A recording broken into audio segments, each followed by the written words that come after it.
देखिए, 3 शब्द हैं संसार में प्रमुख रूप से। हरि नाम स्मरण पहला शब्द, हरि शरण दूसरा शब्द, और हरि समर्पण तीसरा शब्द। 3 शब्दों को बारीकी से समझिएगा। भागवत के अनुसार 3 शब्द, हरि नाम स्मरण, दूसरा शब्द हरि की शरणागति, भगवान की शरण ग्रहण करना, और तीसरा शब्द परमात्मा को समर्पित कर देना, समर्पण कर देना। स्मरण, शरण और समर्पण, ये तीनों पर ध्यान दीजिए। जीवन में जब कभी दुख आ जाए, विपत्ति आ जाए, संकट आ जाए, तो याद रखना भगवान के नाम का स्मरण करिएगा जरूर। अंत समय में भगवान का स्मरण करिए, नाम स्मरण, जैसे गजेंद्र ने किया। गजेंद्र के जीवन में विपत्ति आई, दुख आया, ग्राह ने पैर पकड़े, तो गजेंद्र ने भगवान के नाम का स्मरण किया, हरि नाम स्मरण किया। गजेंद्र मोक्ष की चर्चा हुई, स्तोत्र गाए, भगवान का स्मरण किया, भगवान का नाम स्मरण किया। इससे सिद्ध होता है कि जब कभी भी हमारे जीवन में विपत्ति आ जाए तो हम भगवान का स्मरण करें। कोई बात नहीं, ये तो हम विपत्ति में ही आए हैं, संसार ही विपत्ति का खजाना है, तो हर समय भगवान का स्मरण करें। दुख आए तो, ना आए तो, पहला। दूसरा, जब समुद्र मंथन से जहर निकला, कालकूट जहर निकला, तो सभी देवता भगवान शंकर की शरण में चले गए। सब बचाओ।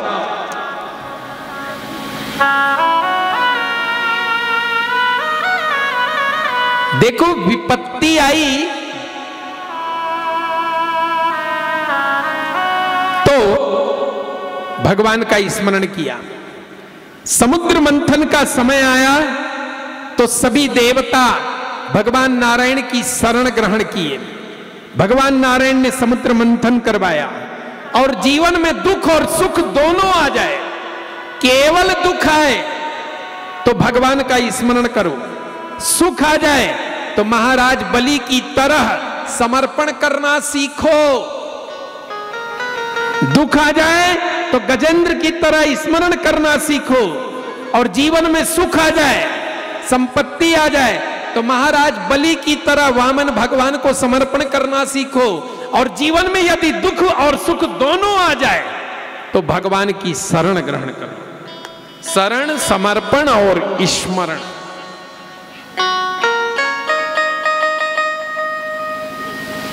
कन्हैया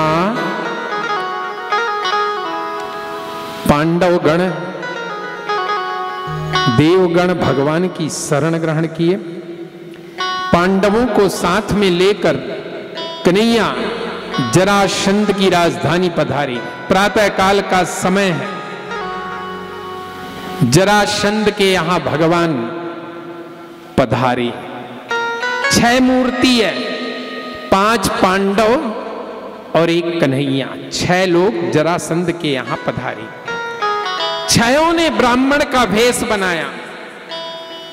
कन्हैया भी ब्राह्मण बन गए, नकली, और 5 पांडव भी ब्राह्मण बन गए, नकली।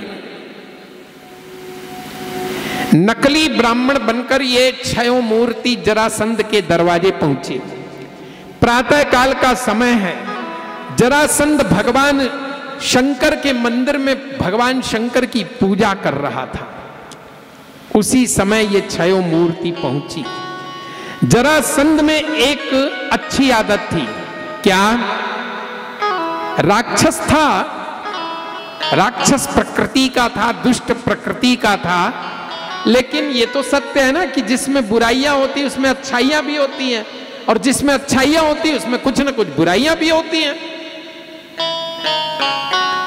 जरासंध में एक अच्छाई थी, क्या?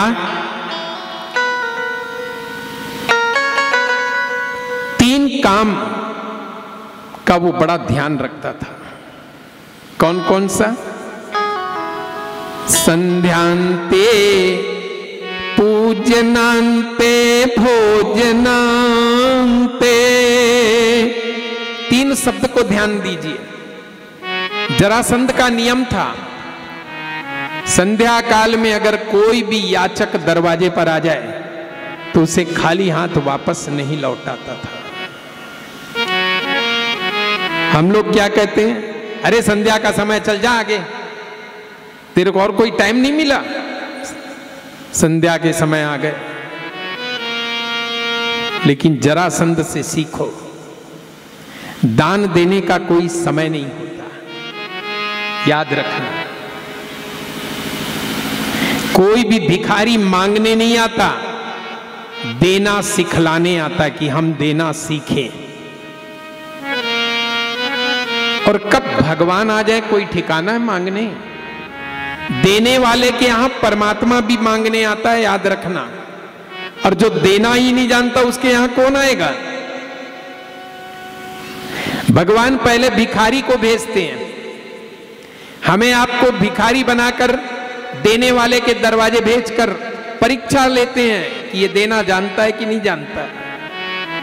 अगर देना जानता है, हर समय अगर हम देते रहेंगे तो याद रखना बंधुओं, एक दिन भगवान भी मांगने आ जाएंगे।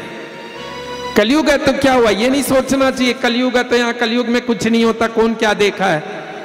अरे देखे नहीं हो लेकिन है तो। लोग कहते कलयुग में कहां भगवान है, किसको दिखाई दे रहा है, बोलो क्या भगवान, कौन भगवान, कैसा भगवान कहते हो ना। मैं आपसे निवेदन करूं, जो विषय इन आंखों से दिखाई ना दे, इसका मतलब ये नहीं होता कि वो दुनिया में नहीं है। जैसे हवा, हवा इन आंखों से दिखाई नहीं देती लेकिन हवा है ना दुनिया में। प्रेम इन आंखों से दिखाई नहीं देता लेकिन प्रेम है।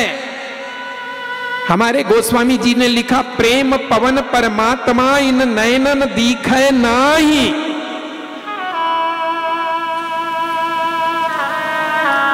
परम आदरणीय बंधुओं, छयो मूर्ति पहुंची द्वार पर, संध्यांते पूजनांते। जब कभी पूजा करके उठो और पूजन काल के समय अगर कोई अतिथि आ जाए द्वार पर तो उसका सम्मान करो, क्योंकि वो अतिथि नहीं है, साक्षात भगवान आपके द्वार पर आए। दूसरा और तीसरे नंबर में भोजनांते, भोजन के समय अगर कोई पहुंच जाए तो रंति देव की तरह, जैसे रंति देव के दरवाजे जब भोजन करने बैठे तो भगवान नारायण कुत्ता बनकर आ गए, भूखा कुत्ता बनकर आ गए। अपने पेट में अनाज का दाना भी नहीं डाला और उस कुत्ते को खिला दिया। भगवान प्रसन्न हो गए। महोदय याद रखना, संध्यांते भोजनांते पूजनांते, 3 समय में मनुष्य को अवश्य कुछ न कुछ दान देना चाहिए। ये भागवत से हमें सीखना। जरासंध विट प्रकृति का व्यक्ति है, राक्षसी प्रकृति का व्यक्ति है, लेकिन जरासंध ने भी देना सीखा है। आज 5 पांडवों के साथ भगवान श्री कृष्ण पधारे, ब्राह्मण बनकर आए हैं और दरवाजे पर ब्राह्मण आ गए, गले में तुलसी की माला, मस्तक पर चंदन, हाथ में वेद की पुस्तक, पैर में खड़ाऊ। भगवान ब्राह्मण पधारे हैं। जरासंध के द्वार पर आवाज लगाई, भिक्षाम देहि मे नृपन, अरे हे राजन हमें भिक्षा दो। जरासंध पूजा करके शंकर जी की आराधना करके बाहर आया, देखा 6 मूर्त एक साथ 6 ब्राह्मण आ गए। गौर से देखा, जरासंध है ना, पहचान गया। भगवान को तो पहचान ही गया, 17 बार युद्ध किया है ना, कैसे नहीं पहचानेगा? पहचान गया। ब्राह्मण बनकर आए। एक बात याद रखना, भगवान कभी भी किसी भी संत के सामने, ब्राह्मण के सामने पहुंचे हैं, भक्तों के सामने भगवान आए किसी भी रूप में, भक्तों ने भगवान को पहचाना है, याद रखना, पहचान लिया। जरासंध कृष्ण को पहचान गए। जरासंध ने कहा, बोलिए क्या चाहिए, मांगो। इन छयों ने एक स्वर में कहा, युद्ध भिक्षाम देहि मे नृपन, हम युद्ध की भिक्षा मांग रहे हैं, हम आपसे युद्ध करना चाहते हैं। जरासंध जोर से हंसा, पहचान गया, बोले ये तो कन्हैया है, ब्रज का ग्वाला है, ये क्या युद्ध करेगा?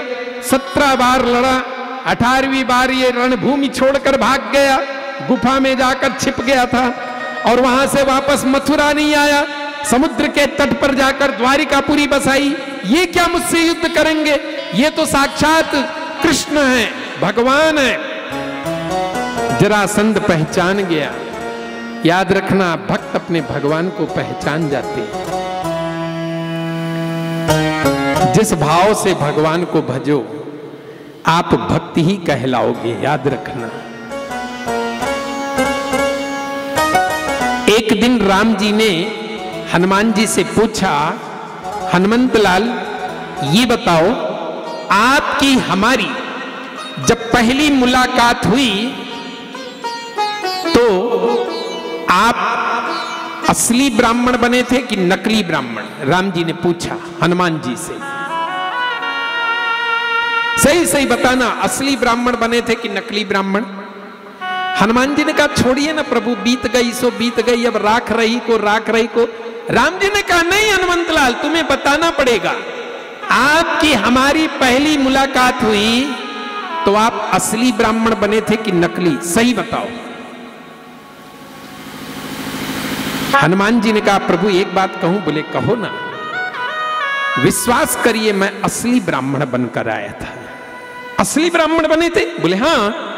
तो एक बात बताइए, जब तुमने देखा कि हाथ में धनुष बाण लिए राजकुमार आ रहे हैं, 2-2 राजकुमार, और तुम असली ब्राह्मण बने हो, तो तुमने हमको प्रणाम क्यों किया? जब जान गए कि 2 राजकुमार छत्री धनुष बाण धरे आए हैं छत्री के भेष में, तो तुमने हमको प्रणाम क्यों किया? क्योंकि ब्राह्मण तो कभी छत्री को प्रणाम नहीं करता, तुमने हमको प्रणाम क्यों किया? इसका मतलब तुम नकली ब्राह्मण बनकर आए थे। राम जी ने कहा, अगर असली ब्राह्मण होते तो कभी हमको प्रणाम नहीं करते, तुमने तो हमको प्रणाम किया है, और प्रणाम करते हुए कहा था ना कि माथे नाई पूछत यस भयऊ, विप्र रूप धरि कपित।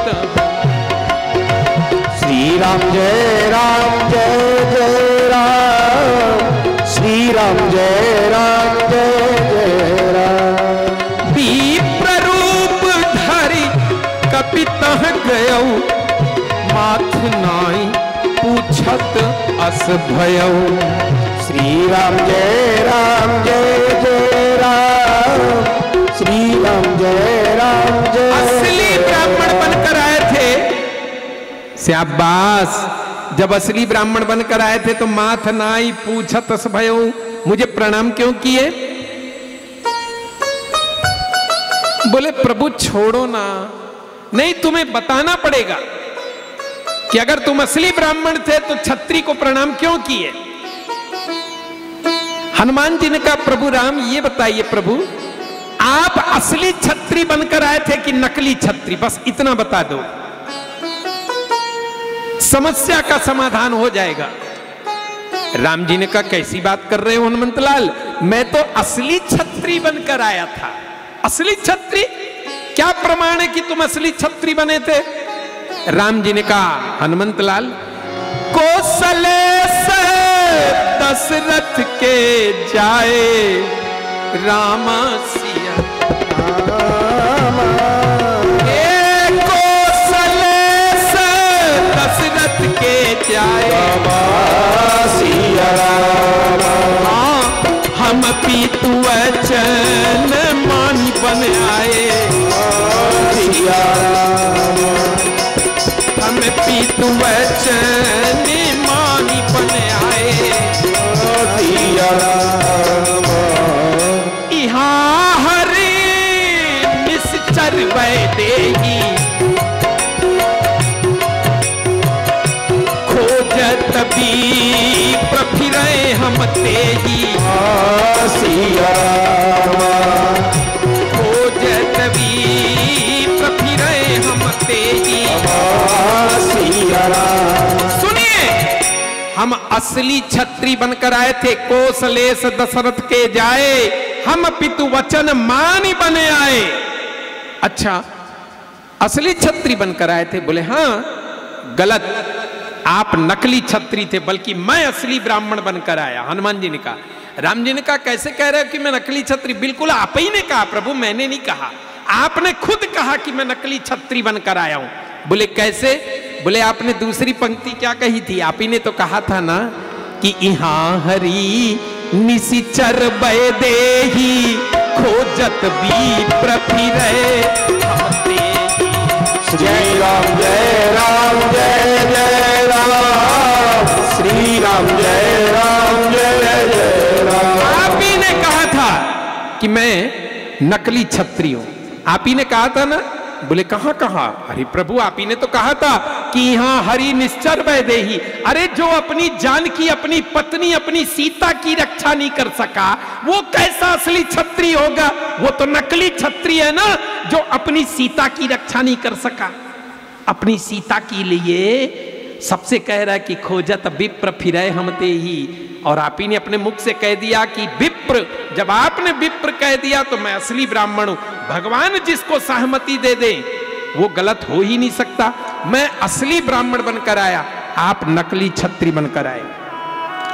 अच्छा ये बताओ, तुम ब्राह्मण बनकर आए ना असली? बोले हाँ। तो फिर तुमने हमको पीठ पर क्यों चढ़ाया? अरे बोले प्रभु मैं आपको जान गया कि आप असली छत्री हैं, पहचान गया। कैसे पहचाने? बोले ब्रह्म जानाति सब ब्राह्मण, जो ब्रह्म को जान जाए वो ब्राह्मण है। मैं आपको पहचान गया कि आप ब्रह्म, आप छत्री हैं, ब्रह्म भगवान हैं, छत्री बनकर आए हैं, तो मैंने आपको अपनी पीठ पर चढ़ा लिया। बोले पीठ पर क्यों चढ़ाया? लिए दुऔ जन पीठ चढ़ाई। पीठ पर क्यों चढ़ाया? गोद में बैठा लेते। राम जी ने कहा। हनुमंत लाल जी ने कहा प्रभु सुनिए, अगर मैं गोद में बैठाता ना तो यहां से किष्किंधा पर्वत सुग्रीव के पास जब छलांग लगाता ना तो मुझे आपको पकड़ना पड़ता ना। और याद रखिए, मैं आपको पकड़ता और छलांग लगाते समय कहीं हाथ से छूट गए मेरे, तो आप गिर जाते। दोष किसका होता? मेरा होता। तो मैंने आपको गोद में नहीं बैठाया, क्योंकि गोद में बैठाने वाले को पकड़ना पड़ता है, और जिसको पीठ में बैठाया जाता है उसको पकड़ना नहीं पड़ता, वो खुद ही पकड़ लेता है। हनुमंत लाल ने कहा प्रभु मैंने आपको पीठ पर बैठाया तो मैंने आपको पकड़ा नहीं, आप ही ने हमको पकड़ लिया, हमारे सिर पर हाथ रख दिए, मैं धन्य हो गया प्रभु। अब मान लीजिए इस पर्वत से उस पर्वत पर छलांग लगाता और आप गिर जाते तो मेरा कोई दोष नहीं होता प्रभु, आप ही का दोष रहता, क्योंकि आपने मुझे पकड़ा था, मैंने तो आपको नहीं पकड़ा। और एक बात बोलूं प्रभु? बोले बोलो। अरे ठंडी का दिन है, सर्दी का दिन है, और सर्दी के दिन में एक कहावत है, क्या कहा जाता है कि भानु पीठ उरसे आगी, भानु पीठ उरसे आगी, भानु पीठ उरसे आगी, भानु पीठ उरसे आगी। कहा जाता है कि आग को सामने से तापना चाहिए ठंड में, और सूर्य नारायण को पीठ से तापना चाहिए। और आप साक्षात सूर्य नारायण, तो आपको मैंने पीठ पर बैठा लिया, ठंडी लग रही थी तो आप तापू कैसे? तो आप साक्षात सूर्य नारायण है ना प्रभु, राम सच्चिदानंद दिनेशा।